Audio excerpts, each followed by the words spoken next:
Hello everyone, my name is Vivek Sharma and आज इस video में हम डिस्कस करने वाले हैं एक इम्पॉर्टेंट टॉपिक जहां पर मैं उन बच्चों से डील करूंगा जो अपने आखिरी अटेम्प्ट में हैं या वो सोच रहे हैं कि इसके बाद वो यूपीएससी का अटेम्प्ट नहीं देंगे, तो कैसे एक रियलिस्टिक अटेम्प्ट दे सकते हैं 2026 का आप।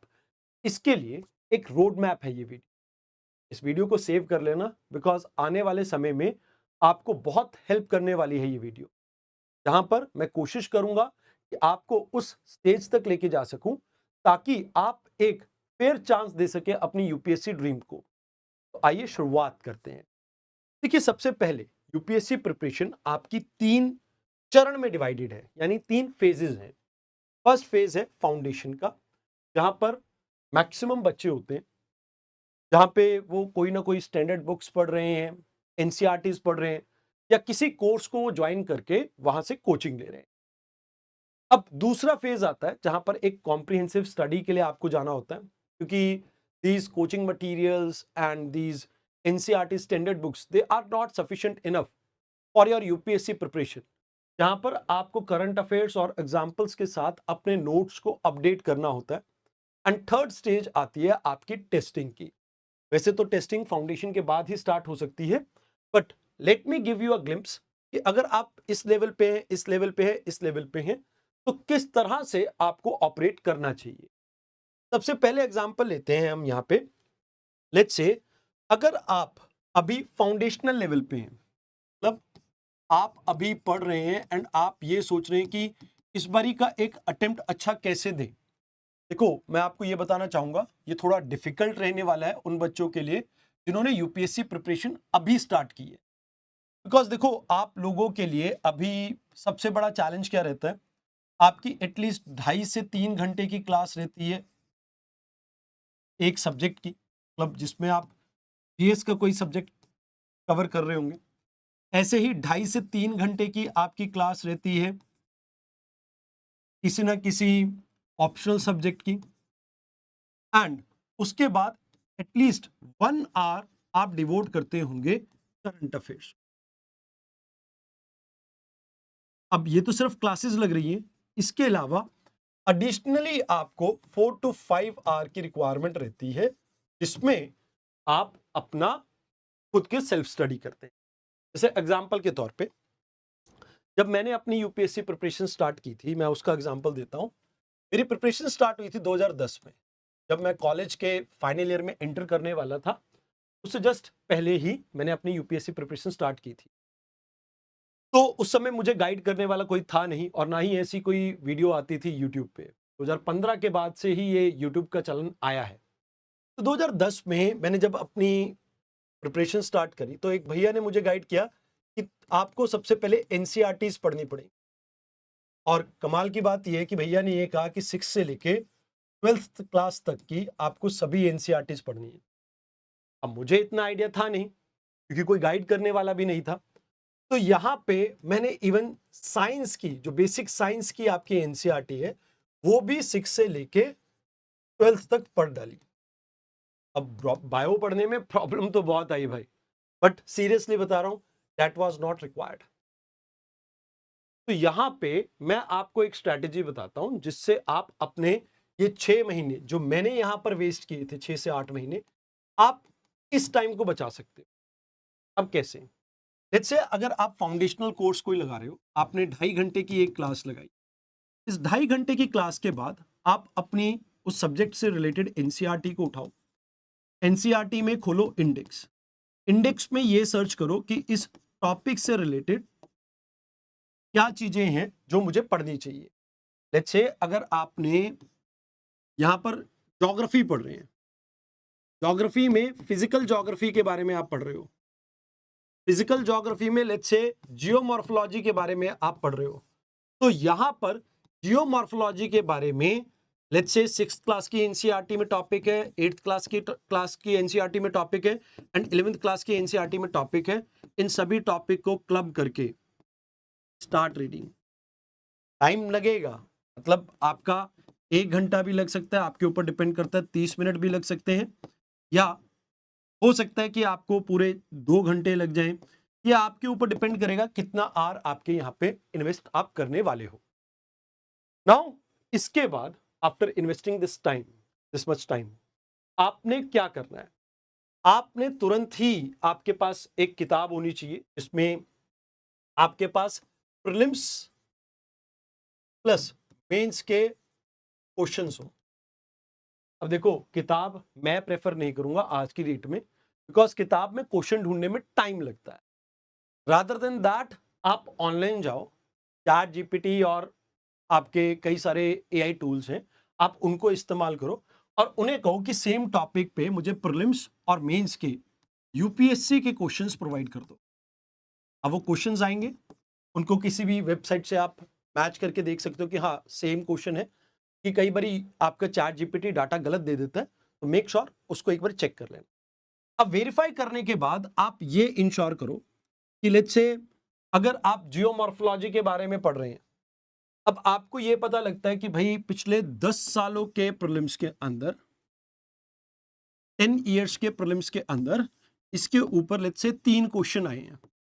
मतलब टॉपिक पूछा जाता है बट बहुत ज्यादा नहीं पूछा जाता है, तो उसमें फिर आपने ये देखना है कि किस तरह की इंफॉर्मेशन पूछी जाती है, देन उसके अकॉर्डिंगली अपने नोट्स तैयार करने आपको।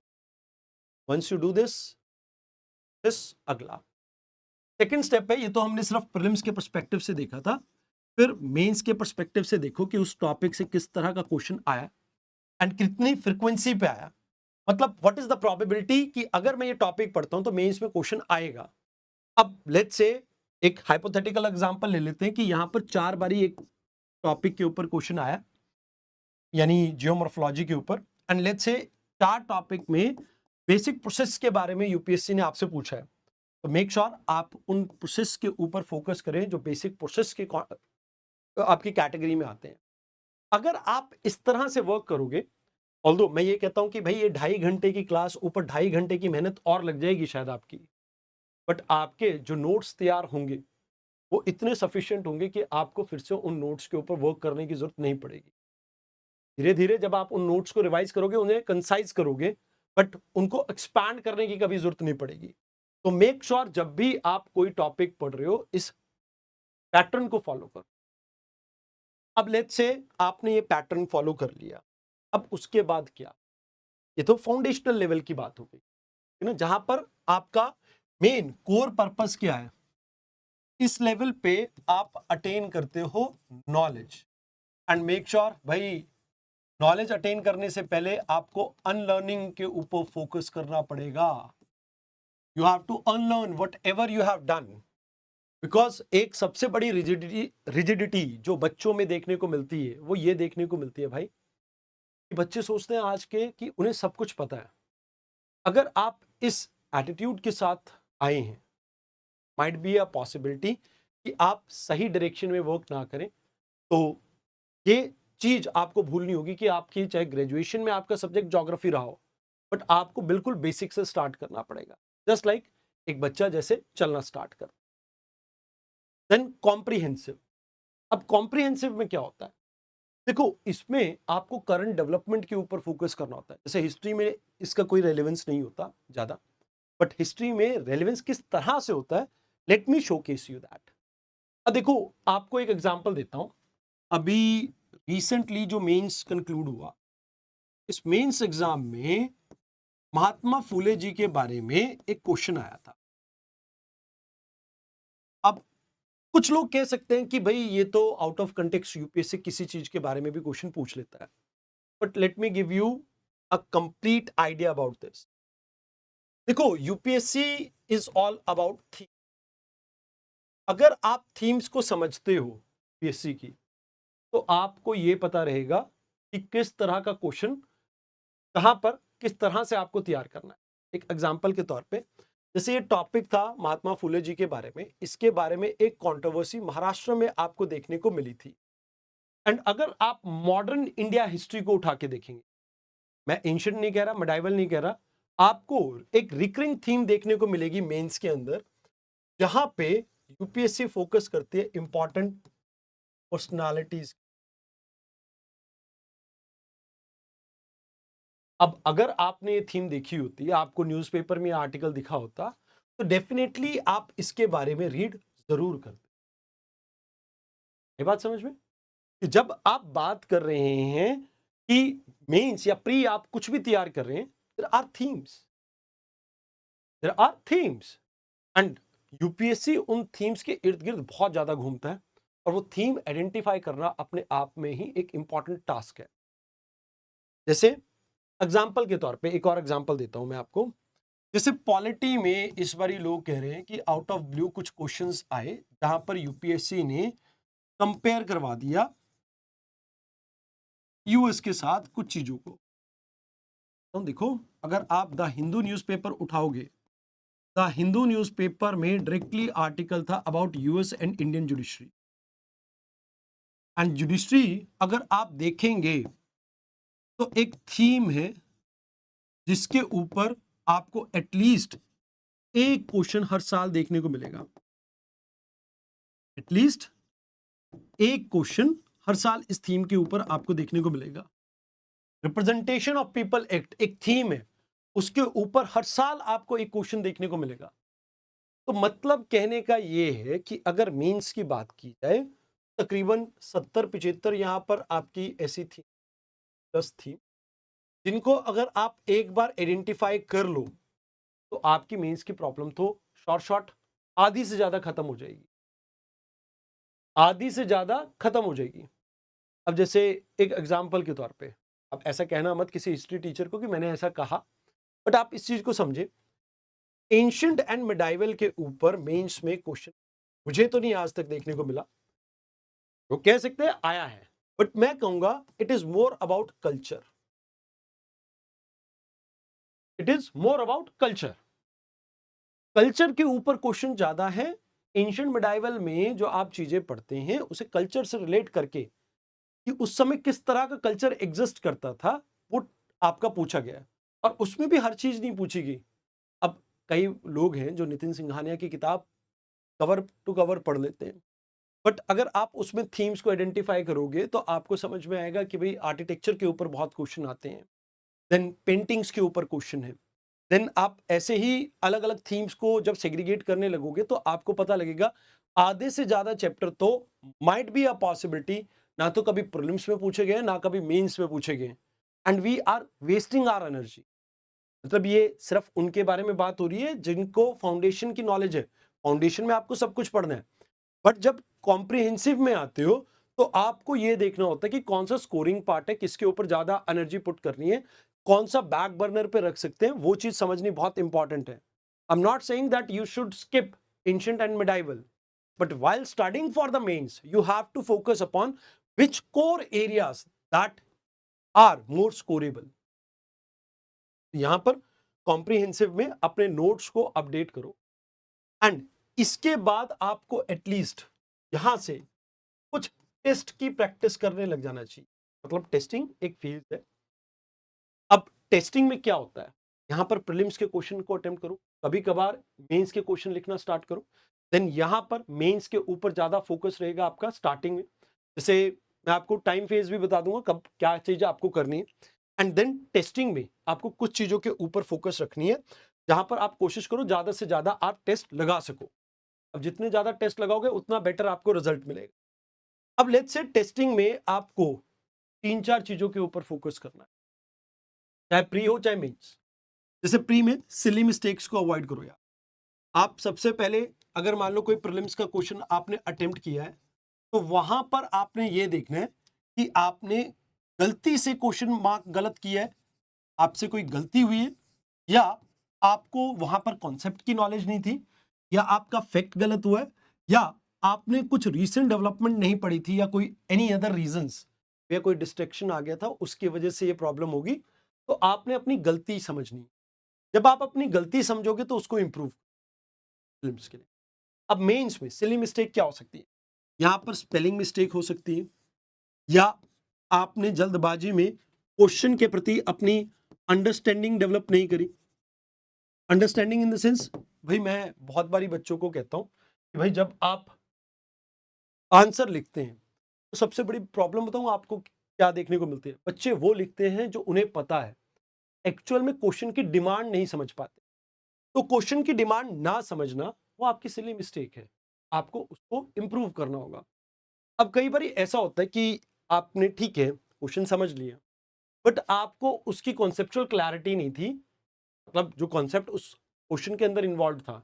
लेट्स से यहां पर अगर हम कंपैरिजन की बात करें, यूएस की और इंडिया के कॉन्स्टिट्यूशन का कंपैरिजन करवाया, आपको यूएस के बारे में क्लैरिटी नहीं थी, तो आप उसके बारे में वर्क करना स्टार्ट करो। इकोनॉमी का कोई चीज है या साइंस का कोई चीज है, तो उन कॉन्सेप्ट्स को आप डील करना स्टार्ट करो, या ज्योग्राफी की कोई चीज है, एंड मेक श्योर फैक्ट्स के ऊपर कभी भी गलती ना हो। अगर आपका फैक्ट गलत है और पकड़े गए, डेफिनेटली यहां पर पेनलाइज किया जाएगा आपको, आपके मार्क्स कटेंगे। And more over current development और एग्जाम्पल्स को अपने आंसर्स के अंदर इंक्लूड करो। अब जैसे एक एग्जाम्पल के तौर पे लेट्स से क्लाइमेट चेंज के ऊपर क्वेश्चन आता है, या एक कॉमन एक क्वेश्चन बताता हूँ, डिजास्टर मैनेजमेंट के ऊपर क्वेश्चन आता है। अब सबसे बड़ी जो गलती हम करते हैं, हम डिजास्टर्स के बारे में पढ़ते तो हैं, बट हम उसके कभी एग्जाम्पल्स नहीं याद करते। एंड मोस्टली यूपीएससी आपसे इन शॉर्ट कभी कभी, मतलब मोस्टली तो ऐसा करता ही है कि 2-3 एग्जाम्पल उस डिजास्टर से रिलेटेड पूछ लेता है। तो एटलीस्ट आपको नाम पता हो, थोड़ा उसके बारे में ब्रीफ पता हो, तो आपके लिए बहुत बेटर रहेगा।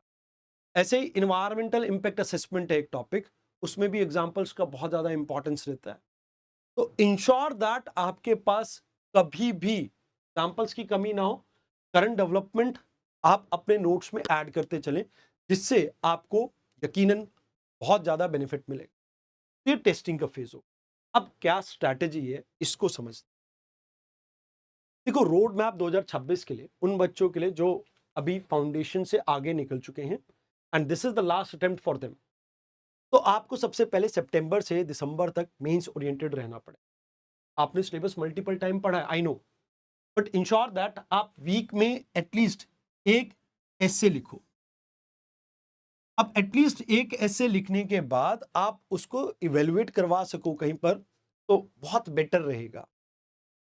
ऐसे, क्योंकि आपका वन ऑफ द एरिया है जहां पर आपका स्कोर अच्छा होगा, तो आपके सिलेक्शन के चांसेस अच्छे होंगे। तो मेक श्योर आप इसकी प्रैक्टिस करो। Then second stage, ethics, second important area जिसपे मार्क्स बनते हैं, और अगर मार्क्स आए तो सिलेक्शन के चांसेस और ज्यादा इनहेंस हो जाएंगे।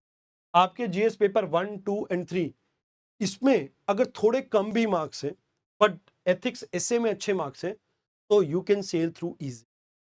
लास्ट में अपने ऑप्शनल के ऊपर फोकस करो।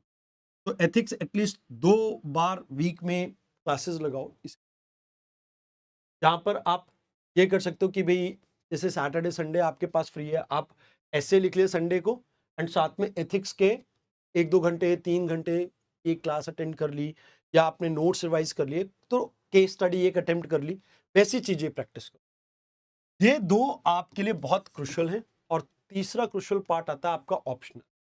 डेली 4 घंटे अभी ऑप्शनल को देने चाहिए, जहां पर आप सबसे पहले, अगर आपने ऑप्शनल पढ़ रखा है मल्टीपल टाइम, तो आप आंसर राइटिंग डेली बेसिस पे करो। एटलीस्ट 1 या 2 आंसर डेली बेसिस पे लिखो, और अपने किसी भी मेंटर से उसे इवेलुएट करवाओ।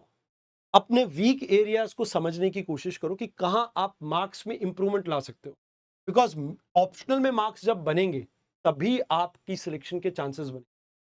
तो मेक श्योर अपनी वीकनेस, जो वीक एरिया, उनको आप इंप्रूव करो, एंड कोशिश करो टेस्ट ज्यादा से ज्यादा लगाओ। एटलीस्ट 2 हफ्ते में एक बार एक पूरा फुल लेंथ टेस्ट अपने ऑप्शनल का लगा के देखो, एक पेपर का, 2 हफ्ते बाद दूसरे पेपर। या ऐसा भी कर सकते हो, एक वीक पेपर 1 लगा दिया अपने ऑप्शनल का, एक वीक पेपर 2 लगा दिया, तो जिससे आपको थोड़ी क्लैरिटी मिलेगी कि भी कहां कहां वीक एरिया रह गया। दिसंबर तक ये करना जरूरी है, कि दिसंबर के बाद हम एक दो क्वेश्चन ही पढ़ेंगे ऑप्शनल के, बिकॉज 3-4 महीने हम खाली नहीं छोड़ेंगे ऑप्शनल, अदरवाइज सब दिमाग से निकल जाएगा। अब लास्ट में जीएस पेपर 1, 2, 3 की बात की जाए, 6 घंटे दिन में, अब 4 घंटे यहां थे, 6 घंटे यहां हो गए, तो 6-4-10। इसमें आप क्या करेंगे, 2 सब्जेक्ट्स को पैरेलली लेके चलो, जैसे ज्योग्राफी, इन्वायरमेंट। कभी भी 2 हैवी सब्जेक्ट्स एक साथ नहीं लेने, मतलब ऐसा नहीं करना है ज्योग्राफी और इकोनॉमी को एक साथ लेके चलो, दोनों कॉन्सेप्ट बिल्डिंग वाले हैं ना, कॉन्सेप्ट वाले हैं, तो थोड़ा मुश्किल हो जाता है। तो कोशिश करो कि भाई आप एक मेजर चीज के ऊपर फोकस ये रखो कि आप यहाँ पे 2 सब्जेक्ट्स लो, एक लाइटर वन, एक हेवियर वन। जैसे इकोनॉमी के साथ आप उससे रिलेटेड कोई सब्जेक्ट ले सकते हो, ज्योग्राफी के साथ इन्वायरमेंट आ सकता है, देन आपके पॉलिटी के साथ आपकी दिस गवर्नेंस आ सकता है, या आप आईआर ले सकते हो। मतलब जो भी आपको कंफर्टेबल फील हो, ऐसे कुछ कॉम्बिनेशन बनाओ जिसमें एक मेजर सब्जेक्ट, एक माइनर सब्जेक्ट लो, ताकि आप अपने वर्कलोड का बैलेंस क्रिएट कर सके। बिकॉज कई बार ऐसा होगा, इकोनॉमी की क्लास थोड़ी लंबी खिंच जाए आपकी रिवीजन, और हो सकता है दूसरे सब्जेक्ट को थोड़ा आपको कम टाइम देना हो, तो उस अकॉर्डिंगली इस चीज को चूज कर। अब इसमें भी आपको थीम के ऊपर फोकस करना है। इन जो सितंबर, अक्टूबर, नवंबर, दिसंबर, ये 4 महीने जो आपके पास है, थीम्स के ऊपर फोकस करो। 70 थीम्स। जैसे आपको इन्वायरमेंट की मैं आपको थीम बता देता हूं। जनरली इन्वायरमेंट में एक थीम है पोल्यूशन। पोल्यूशन के ऊपर हर साल आपको क्वेश्चन देखने को मिलेगा। सेकंड थीम है क्लाइमेट चेंज। क्लाइमेट चेंज के ऊपर हर साल आपको क्वेश्चन देखने को मिलेगा। देन इन्वायरमेंटल इंपैक्ट असेसमेंट के ऊपर आपको क्वेश्चन की प्रोबेबिलिटी रहती है, मतलब हर साल नहीं आता, आता जरूर है। देन इसके साथ साथ आपको एक डायमेंशन देखने को मिलता है जो पॉलिसी या इनिशिएटिव से रिलेटेड हो। तो मेजरली इन चीजों के ऊपर आपको क्वेश्चन देखने को मिलेगा। ये 4 मेजर थीम्स हैं। अब पोल्यूशन में भी, जैसे मैं आपको कहूं, एयर पोल्यूशन और वाटर पोल्यूशन के ऊपर मेजॉरिटी क्वेश्चन देखने को मिलेगा। यहां पर आपको कॉप मीटिंग एंड आपका this impact of climate change, उससे रिगार्डिंग आपको ज्यादा क्वेश्चन सोशो इकोनॉमिक एंगल से ज्यादा देखने को मिलेगा। एंड इसमें कोई भी मेजर प्रोजेक्ट्स हैं उनके बारे में आपको क्वेश्चन देखने को मिल सकता है। तो हो सकता है अगली बारी आपको हिमालयस के बारे में क्वेश्चन आए, because this year there was devastating impact of monsoon in Himalayas, cloud burst, landslides बहुत कॉमन रहे। तो डेवलपमेंटल प्रोजेक्ट्स का क्या इम्पैक्ट पड़ा इस एरिया पे, उस तरह से आपको लिंक करके पूछ सकता है। या ये सॉरी, आपका चार धाम प्रोजेक्ट के बारे में आपसे पूछ सकता है, या ग्रेट निकोबार प्रोजेक्ट के बारे में आपसे पूछ सकता है। तो वैसी चीजें यहाँ पर आ जाएंगी। देन पॉलिसी में लेट्स से डब्ल्यूएचओ ने कोई एयर पोल्यूशन को लेके गाइडलाइंस चेंज करी, मतलब थीम यही रहेंगी, बट पॉलिसी इनिशिएटिव में कुछ पॉलिसीज के बारे में पूछा जाएगा या वैसी चीजों के बारे में पूछा। तो ये 4 मेजर थीम्स हैं। ऐसे ही अगर आप मॉडर्न इंडिया हिस्ट्री उठा लोगे तो भैया वहां पर गांधीयन एरा के बारे में, गांधी जी के टाइम के बारे में बहुत सारे क्वेश्चन आते हैं। मेजॉरिटी टाइम वही देखने को मिलेगा आपको। 1857 से पहले का रेयर ओकेजन पे कोई चांस है कोई क्वेश्चन मिल जाए, या आपको क्वेश्चन जो देखने को मिलेगा वो पॉलिसी के ऊपर मिल जाएगा। अब पॉलिसी किस तरह की, कहते हैं जी ब्रिटिशर्स की इकोनॉमिक पॉलिसी हो सकती है, पॉलिटिकल पॉलिसी हो सकती है, या आपकी रिलीजियस पॉलिसी हो सकती है, कोई भी ऐसी पॉलिसी। देन उसके साथ साथ आपको पर्सनालिटी के ऊपर क्वेश्चन चेक कर लेना। ये 3 रेकरिंग थीम है। ऐसे ही पॉलिटी उठाओगे तो पॉलिटी में भी आपको ऐसी ही थीम मिलेंगी। अब पॉलिटी में क्या थीम मिलेंगी, या तो एक कंपैरिजन का क्वेश्चन मिलेगा, एक आपको बेसिक स्ट्रक्चर के जो एलिमेंट्स है उनके ऊपर क्वेश्चन मिल जाएगा, एक आपको जुडिशरी के ऊपर क्वेश्चन मिलेगा, एक रिप्रेजेंटेशन ऑफ पीपल एक्ट या इलेक्शन कमीशन या इलेक्शन प्रोसेस के ऊपर क्वेश्चन मिलेगा।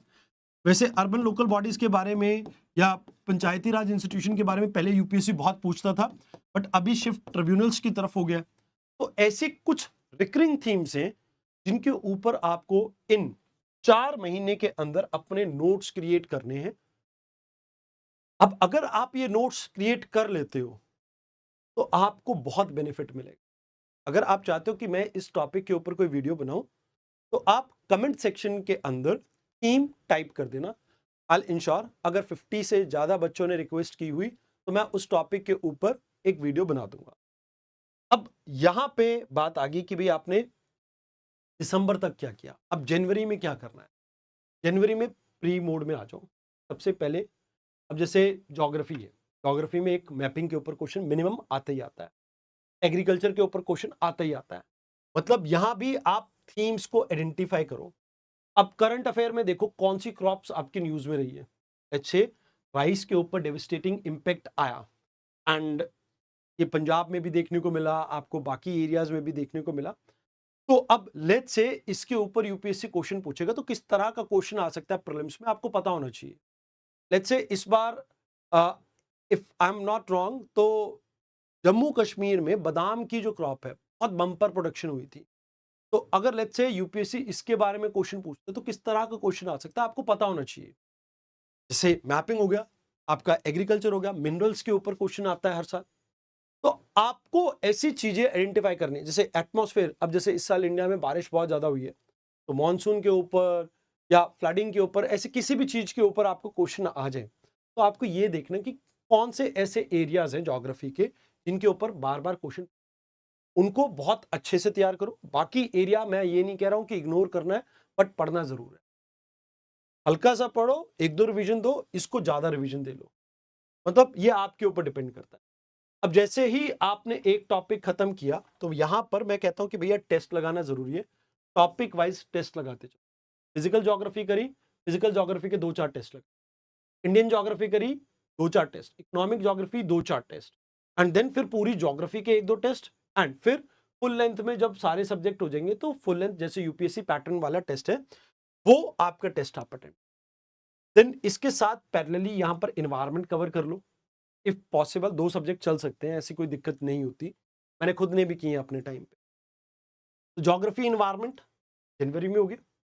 History and science and tech, again history में अगर आप देखेंगे तो आपको अगेन ये देखना है कि किस तरह की थीम्स है, करंट अफेयर्स में क्या रहा है। अब आप कहोगे सर करंट अफेयर और इसका क्या रिलेशन। मैं आपको, देखो मैं हिस्ट्री तो नहीं पढ़ाता हूँ, बट मेरे को कुछ क्वेश्चंस याद रहते हैं। तो एक बारी लाइक गृह के बारे में यूपीएससी ने क्वेश्चन पूछा था। उस साल गृह के ऊपर गवर्नमेंट ने एक स्कीम निकाली थी। तो इस वजह से भारत दर्शन के लिए, गृह के लिए कोई स्कीम निकाली थी, उस वजह से उसके ऊपर क्वेश्चन आया हुआ था। देन प्रोजेक्ट काकतई तेलंगाना गवर्नमेंट का अप्रिशिएट किया गया था इंटरनेशनली। इस वजह से काकतई किंगडम के पोर्ट्स के बारे में यूपीएससी ने क्वेश्चन पूछा है। इस साल आपने महात्मा फुले जी के बारे में कहीं ना कहीं मेंस में क्वेश्चन देखा है। अब अगले साल आप देखिए, दादा भाई नौरोजी के बारे में क्वेश्चन आने की प्रोबेबिलिटी है। जैसे 200 से ज़्यादा 200 साल हो गए उनकी बर्थ एनिवर्सरी, 200 साल हो गए। देन सरदार वल्लभ भाई पटेल के बारे में क्वेश्चन आने की प्रोबेबिलिटी है। तो मतलब ऐसी पर्सनालिटीज जो न्यूज़ में रही हैं, मॉडर्न इंडिया हिस्ट्री से आप रिलेट कर सकते हो, उनसे रिलेटेड चीज़ों के बारे में देखो कि किस तरह से यूपीएससी ने पहले इस पैटर्न के ऊपर क्वेश्चन पूछा है। एंड अगर आप उसको करंट अफेयर से मर्ज करके पढ़ोगे, तो आपके लिए चीज़ें बहुत सिंपल हो जाएंगी।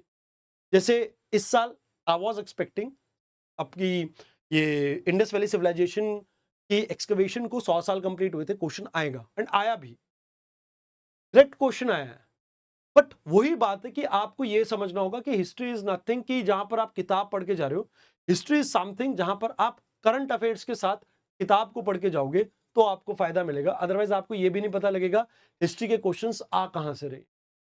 देन इकोनॉमी मार्च में इसलिए रखिए भैया, तब तक आपका इकोनॉमिक सर्वे वगैरह सब कुछ आ लेगा।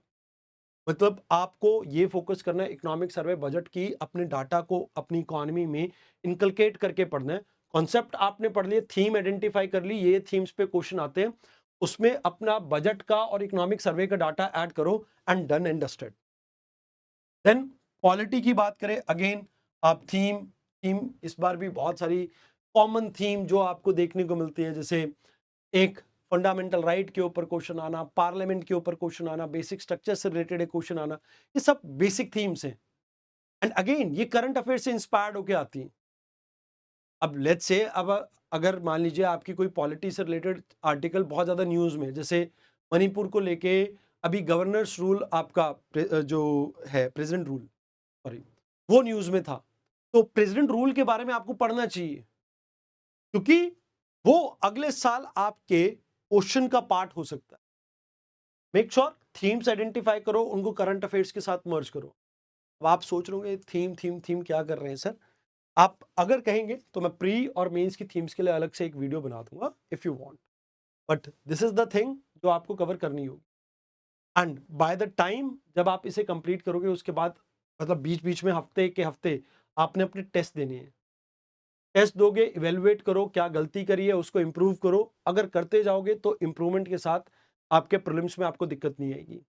देन मेंस के टाइम पे डेफिनेटली जब आपका प्रीलिम्स क्लियर हो, तो आप मुझसे कनेक्ट कर सकते हो मेरे टेलीग्राम आईडी पे, VIVEK1810। ये मेरी टेलीग्राम आईडी है, आप इस पे मुझसे कनेक्ट कीजिए।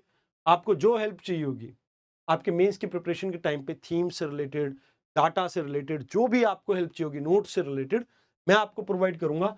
एंड आई इंश्योर कि आपको आपकी सक्सेस की तरफ लेके जाऊं। तो दीज आर द थिंग्स जो आपको यहाँ पे फोकस करनी चाहिए। एंड अगर आप इनके ऊपर फोकस करते हो तो डेफिनेटली आपका आने वाला टाइम काफ़ी ईजी होता है, क्योंकि अभी से अगर आपने स्टार्ट नहीं किया, आपका लास्ट चांस है और आपने अभी से शुरुआत नहीं की, तो बहुत डिले हो जाएगा। हाई टाइम कोशिश कीजिए कि इस टाइम टेबल को आप फॉलो कर लीजिए। अगर आपको कोई भी फर्दर हेल्प की जरूरत हो रिगार्डिंग, आप चाहे निर्णय आईएएस के स्टूडेंट हैं या नहीं है, आपको कोई भी हेल्प की जरूरत हो तो आप मुझसे कनेक्ट कर सकते हैं। कनेक्ट करके आपकी जो भी क्वेरी हो आप मेरे को सेंड कीजिए, मैं उसका सोल्यूशन निकालने की कोशिश करूंगा। मैं ये नहीं कहता कि सेम डे पे आपको रिप्लाई आएगा, एटलीस्ट 1-2 दिन लग जाते हैं, कि मेरे पास भी हर रोज बहुत सारे बच्चों के मैसेजेस आते हैं। तो आई इंश्योर कि आपकी मैं जो संभव मदद हो वो कर सकूं। आज के लिए इतना ही था। आई होप आपको ये जो वीडियो है पसंद आई हो, आपकी जो प्रॉब्लम है, बेसिक प्रॉब्लम है, वो सॉल्व की हो।